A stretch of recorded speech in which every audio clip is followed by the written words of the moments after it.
Good morning everyone. आज हम start करेंगे क्लास 9 का एक टॉपिक निर्देशांक ज्यामिति। निर्देशांक ज्यामिति के बारे में आज पढ़ेंगे। ठीक है, क्लास 9 का ये चैप्टर 3 है, निर्देशांक ज्यामिति। तो लिखो निर्देशांक ज्यामिति, लिखना है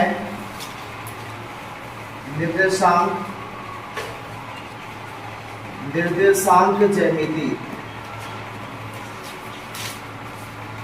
निर्देशांक ज्यामिति लिखो। निर्देशांक ज्यामिति कोऑर्डिनेट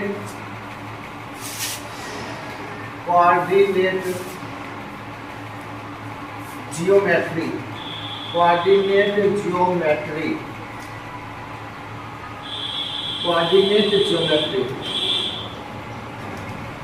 निर्देशांक ज्यामिति कोऑर्डिनेट ज्योमेट्री। कोऑर्डिनेट ज्योमेट्री में सबसे पहले अभी हम ग्राफ देखेंगे। ग्राफ के द्वारा कुछ चीजों के बारे में समझेंगे। तो देखो, कोऑर्डिनेट ज्योमेट्री के बारे में समझते हैं। देखना है सबसे पहले, देखो एक हॉरिजॉन्टल लाइन लेते हैं। ये एक मेरा हॉरिजॉन्टल लाइन है। जो हॉरिजॉन्टल लाइन में होता है उसको हम कहते हैं x axis. X axis means x अक्ष। ठीक है, जो हॉरिजॉन्टल लाइन होगा उसे हम कहेंगे एक्स एक्सिस, और जो मेरा वर्टिकल लाइन होता है, उसको कहते हैं वाई एक्सिस। हॉरिजॉन्टल लाइन जो होगा उसे एक्स एक्सिस, और जो मेरा वर्टिकल लाइन होता है उसको वाई एक्सिस। ठीक है ना। तो एक्स एक्सिस और वाई एक्सिस जिस पॉइंट पर इंटरसेक्ट होता है उसे हम कहते हैं ओरिजिन पॉइंट। उसे कहते हैं ओरिजिन पॉइंट। ओरिजिन पॉइंट मूल बिंदु, इसे हम कहेंगे मूल बिंदु, ओरिजिन। मूल बिंदु कहेंगे, ओरिजिन कहेंगे। ठीक है, समझो। अब समझना है, देखो अगर हम राइट जाएंगे तो प्लस में वैल्यू लेंगे, लेफ्ट जाएंगे तो माइनस में वैल्यू लेंगे, अप जाएंगे तो प्लस में और डाउन जाएंगे तो माइनस में। अगर राइट जाएंगे तो वैल्यू होगा प्लस में, ठीक है, और लेफ्ट जाएंगे तो वैल्यू होगा माइनस में, अप जाएंगे तो वैल्यू किस में होगा, प्लस में, और डाउन जाएंगे तो वैल्यू होगा माइनस में। कोई दिक्कत नहीं आता। तो इसमें हम समझेंगे। देखो, निर्देशांक ज्यामिति जो होता है, कोऑर्डिनेट ज्योमेट्री जो होता है, वो घड़ी का उल्टा चलता है, मतलब एंटी क्लॉकवाइज रोटेट करता है। निर्देशांक ज्यामिति एंटी क्लॉकवाइज रोटेट करेगा। एंटी क्लॉकवाइज कहने का मतलब है, देखो जो घड़ी होता है, घड़ी में ये 12 हुआ, 6, ये 3, ये यहाँ पे 9 बजता है, मतलब 1 2 3 इधर से मिलता है क्लॉकवाइज। ये हुआ क्लॉकवाइज, घड़ी की दिशा। क्लॉकवाइज मतलब घड़ी की दिशा, एंटी क्लॉकवाइज मतलब घड़ी के विपरीत। मतलब ये 1 होगा तो ये 2 होगा, घड़ी में 1 ये होता है तो ये क्या होता है, 2। तो निर्देशांक ज्यामिति जो है वो एंटी क्लॉकवाइज चलता है। एंटी क्लॉकवाइज समझना है। ये मेरा होगा, ये मेरा फर्स्ट होगा, ये मेरा सेकेंड होगा, और ये थर्ड, और ये क्या होगा, फोर्थ। ठीक है, फर्स्ट को कहेंगे प्रथम चतुर्थांश, प्रथम चतुर्थांश इसे कहेंगे द्वितीय चतुर्थांश। ठीक है, इसे कहेंगे हम द्वितीय चतुर्थांश, और इसे तृतीय, और इसे चतुर्थ। प्रथम चतुर्थांश हो गया, ये होगा मेरा द्वितीय चतुर्थांश, और ये मेरा होगा तृतीय चतुर्थांश, और इसे कहेंगे हम चतुर्थ चतुर्थांश। ठीक है, यहाँ तक किसी को कोई दिक्कत नहीं। प्रथम चतुर्थांश को हम फर्स्ट क्वाड्रेंट भी कह सकते हैं। फर्स्ट क्वाड्रेंट, चतुर्थांश में इंग्लिश में कहते हैं क्वाड्रेंट। फर्स्ट क्वाड्रेंट, ये मेरा होगा second quadrant, second quadrant, second quadrant, और ये मेरा है थर्ड क्वाड्रेंट। ठीक है, ये थर्ड क्वाड्रेंट हो जाएगा और ये मेरा फोर्थ क्वाड्रेंट हो जाएगा। ये मेरा क्या होगा? Fourth quadrant. First quadrant, second quadrant and fourth quadrant. देखो फर्स्ट क्वाड्रेंट में क्या होता है? फर्स्ट क्वाड्रेंट में x का वैल्यू प्लस में होता है और y का वैल्यू भी प्लस में होता है। फर्स्ट क्वाड्रेंट में x का वैल्यू भी प्लस में होता है, y का वैल्यू भी प्लस में। देखो कोई भी पॉइंट, किसी भी पॉइंट में पहले x को लिखते हैं, बाद में y को लिखते हैं। कोई भी पॉइंट लिखेंगे तो पहले x को लिखेंगे, बाद में y को लिखना है। देखो यहाँ पर फर्स्ट क्वाड्रेंट में ये पार्ट मेरा आएगा, तो इसमें ये x एक्सिस हुआ, x एक्सिस भी प्लस में है और y एक्सिस भी किसमें है? प्लस में, इसलिए प्लस प्लस होगा। सेकेंड क्वाड्रेंट में ये मेरा देखो x हुआ, तो लेफ्ट जाएंगे, ये भी मेरा x कहलाएगा, लेकिन जिधर माइनस होता है उधर डैश लगा देंगे। ये x होगा तो ये मेरा क्या होगा? x dash. ठीक है, x डैश होगा। सेकेंड क्वाड्रेंट में देखो x का वैल्यू माइनस में और y का वैल्यू प्लस में मेरा होगा। अब थर्ड क्वाड्रेंट में देखते हैं। थर्ड क्वाड्रेंट में x का वैल्यू भी माइनस में, y का वैल्यू भी माइनस में। ये मेरा y है, ये भी y होगा, लेकिन माइनस में है इसलिए यहाँ डैश लगा देंगे, y डैश होगा। ठीक है, जिधर माइनस रहेगा उधर डैश लगा देंगे। थर्ड क्वाड्रेंट में माइनस माइनस, और फोर्थ क्वाड्रेंट में देखते हैं। फोर्थ क्वाड्रेंट में x का वैल्यू प्लस और y का वैल्यू माइनस। तो इसको याद रखना है, फर्स्ट क्वाड्रेंट में प्लस प्लस, सेकेंड क्वाड्रेंट में माइनस प्लस और थर्ड क्वाड्रेंट में माइनस माइनस, फोर्थ क्वाड्रेंट में प्लस माइनस। इससे ऑब्जेक्टिव प्रश्न बनता है, उसको बताएंगे बाद में, देखना है। देखो इससे ऑब्जेक्टिव प्रश्न किस तरीके से पूछेगा। देखो जैसे बोलेगा बिंदु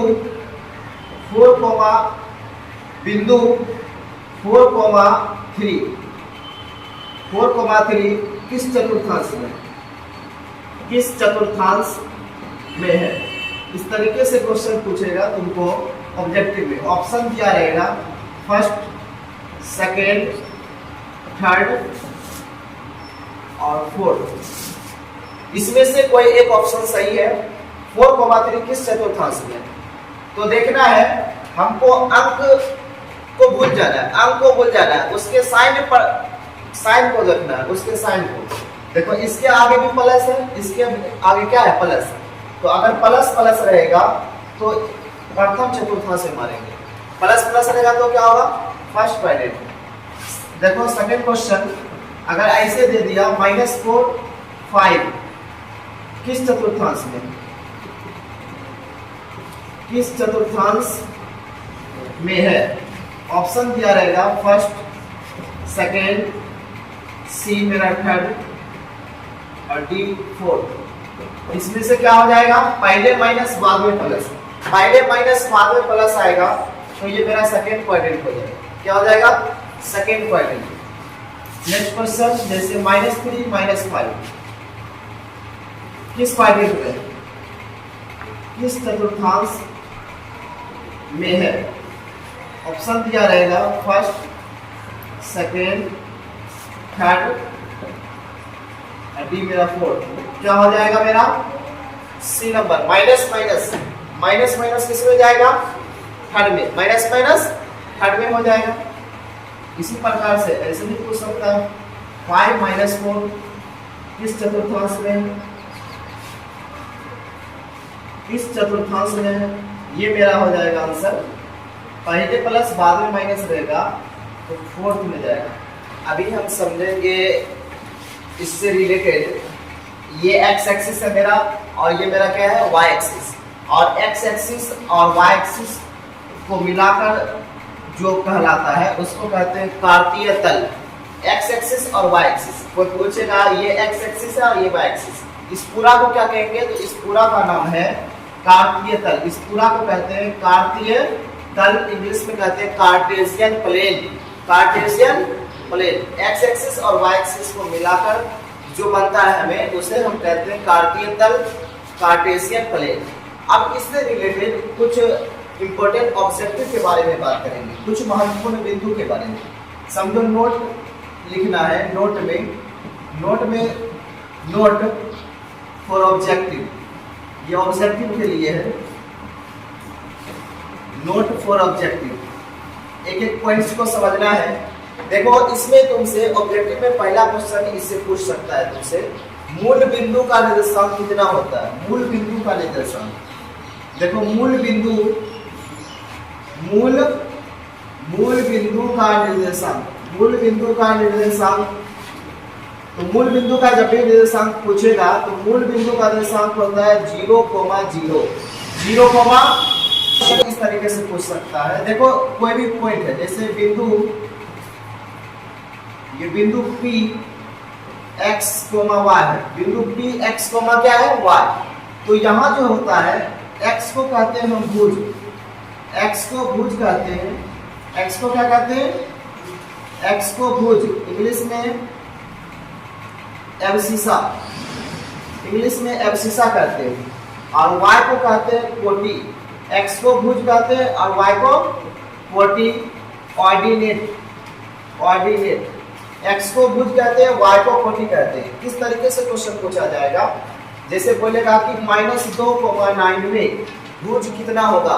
-2,9 में भुज कितना होगा? तो भुज इसमें होगा -2। जो x का वैल्यू होता है वो कहलाता है भुज, और जो y होता है वो क्या कहलाता है? कोटि। वो क्या कहलाता है? इसमें भुज कितना होगा? 2, -2, और कोटि कितना होगा?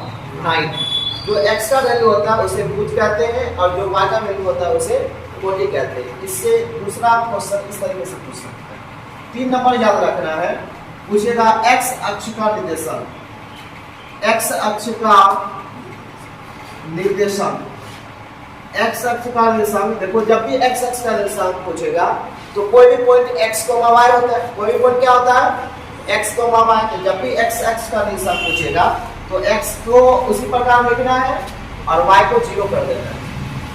x अक्ष का निर्देशांक पूछेगा तो x को उसी प्रकार, y को क्या कर देंगे? 0। अब देखो तीसरा 5वां नंबर पॉइंट ये समझना है, तुमको इस तरीके से पूछ सकता है, x अक्ष से दूरी, x अक्ष से दूरी क्या कहलाती है? x अक्ष से दूरी क्या कहलाती है?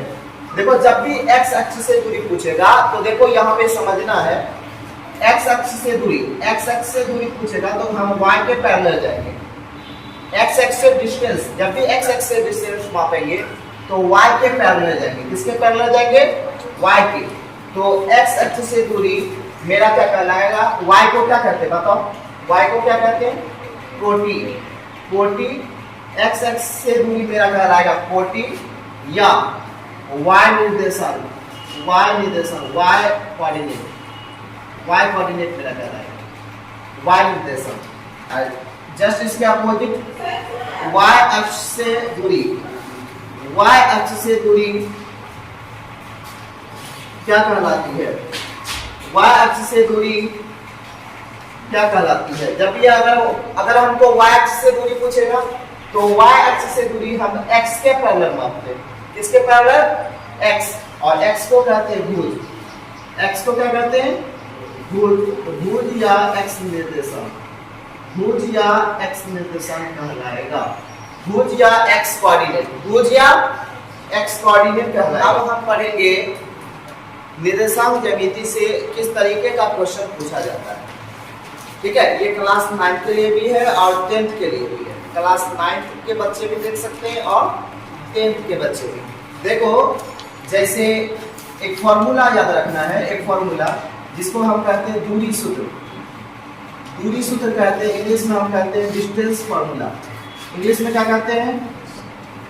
Distance formula. दूरी सूत्र डिस्टेंस फॉर्मूला। देखो जैसे दो पॉइंट्स हैं, ये ए है और ये पॉइंट क्या है? बी। दो पॉइंट्स है, ये ए पॉइंट हुआ और ये इस पॉइंट का नाम बी। देखो कोई भी पॉइंट होता है वो x, y होता है। कोई भी पॉइंट क्या होता है? ये भी पॉइंट है, ये भी x, क्या होगा? y। ये फर्स्ट है तो इसको कहेंगे 1 और ये क्या होगा 1 और ये सेकेंड पॉइंट है इसलिए ये 2 और ये भी क्या होगा 2। ठीक है, कोई दिक्कत नहीं। अगर तुमसे ए और बी के बीच का डिस्टेंस पूछेगा तो सबसे पहले रूट देना है। सबसे पहले क्या देंगे रूट और क्या करना है सेकेंड में से फर्स्ट को घटा के होल स्क्वायर करके होल स्क्वायर कर देंगे। बोलेंगे x2 माइनस x1 का whole square x2 minus x1 x वाले को x वाले के साथ घटाना है, कोई दिक्कत, और y वाले को y वाले के साथ। तो a भी बराबर under root x2 minus x1 का होल स्क्वायर, अब बीच में प्लस देंगे और y2 माइनस y1 का क्या हो जाएगा होल स्क्वायर। या ये फॉर्मूला इस तरीके से भी हो सकता है, फर्स्ट में से भी सेकंड कर सकते हैं, सेकंड में भी फर्स्ट घटा सकते हैं और फर्स्ट में से भी सेकंड को घटा सकते हैं।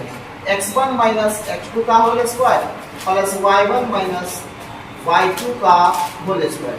देखो क्वेश्चन किस तरीके से पूछा जाएगा उसके बारे में समझते हैं। और याद रखना है एक और फॉर्मूला याद रखो, यदि मूल बिंदु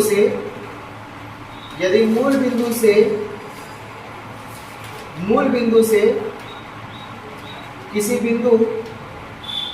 किसी बिंदु x, y की यदि दूरी पूछेगा तो उसका फॉर्मूला होगा under root x square plus y square. मूल बिंदु से पूछेगा तो उसका फॉर्मूला होगा under root x square plus y square.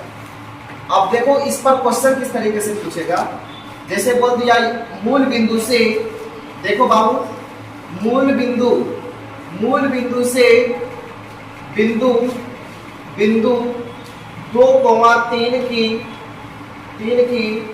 दूरी क्या होगी। मूल बिंदु से बिंदु 2,3 की दूरी क्या होगी। ऑप्शन दे दिया √8, बी ऑप्शन दे दिया 2√3, ऑप्शन सी दे दिया √13, ऑप्शन डी दे दिया नन ऑफ दिस। देखो इसका सॉल्यूशन हम करते हैं। देखो बताए कि जब भी मूल बिंदु से दूरी पूछेगी, जब भी मूल बिंदु से किसी बिंदु की दूरी पूछेगा तो बोले फॉर्मूला लगाना है under root x square plus y square. मूल बिंदु से जब भी किसी पॉइंट की दूरी पूछेगा तो फॉर्मूला लगाना है x square plus y square. यहाँ एक्स का काम करेगा 2 का स्क्वायर और प्लस क्या कर देंगे 3 का स्क्वायर। देखो यहाँ से 2 का स्क्वायर 4, 3 का स्क्वायर 9, 9 4 कितना हो जाएगा 13। तो अंडर रूट क्या आ जाएगा, अंडर रूट क्या होगा आंसर 13। तो मूल बिंदु से किसी बिंदु की अगर दूरी पूछेगा तो फॉर्मूला लगाना है under root x square plus y square. यदि दो बिंदु दे दिया, बोलेगा बिंदु 2,3 तथा 4,6 के बीच की दूरी क्या होगी, बीच की दूरी क्या होगी। तब इसका सॉल्यूशन किस प्रकार से करेंगे वो समझते हैं। 2 पॉइंट जब भी दे देगा, देखो 2 पॉइंट समझो, ये पॉइंट ए है और ये पॉइंट क्या है बी। पॉइंट ए का मान जो पहले देगा वो होगा पॉइंट ए और जो बाद में देगा वो पॉइंट क्या होगा बी। कोई दिक्कत नहीं, ये नहीं है कि हम ए और बी ही मान सकते हैं, पी क्यू भी मान सकते हैं, कोई दिक्कत नहीं। अब देखो ए बी निकालेंगे, यहाँ से ए बी निकालेंगे तो दूसरा हमसे पहला घटा दो, 4 में से 2 घटा देंगे। 4 में से किसको घटा देंगे, जब भी दो बिंदु के बीच की दूरी निकालते हैं तो x2 माइनस x1 का square plus y2 minus y1 का स्क्वायर। अगर फॉर्मूला याद नहीं है तब किस प्रकार से निकालेंगे, तो दूसरा हमसे पहला घटा देंगे, सेकेंड में से किसको घटा देंगे फर्स्ट को। सेकेंड मेरा है 4, फर्स्ट मेरा है 2, इसका होल स्क्वायर बीच में प्लस दे देंगे और उसके बाद 6 माइनस कितना 3 का होल स्क्वायर। तो देखो यहाँ से 4 में 2 घटेगा कितना आएगा 2 का होल स्क्वायर प्लस 6 में से 3 घटेगा 3 का होल स्क्वायर। 2 का स्क्वायर मेरा 4, 3 का स्क्वायर 9 और 9 4 कितना 9 4 कितना 13। ठीक है, इस तरीके से क्वेश्चन तुमको पूछा जाएगा। आज के लिए इतना ही रखते हैं, फिर मिलेंगे अगले वीडियो लेक्चर में।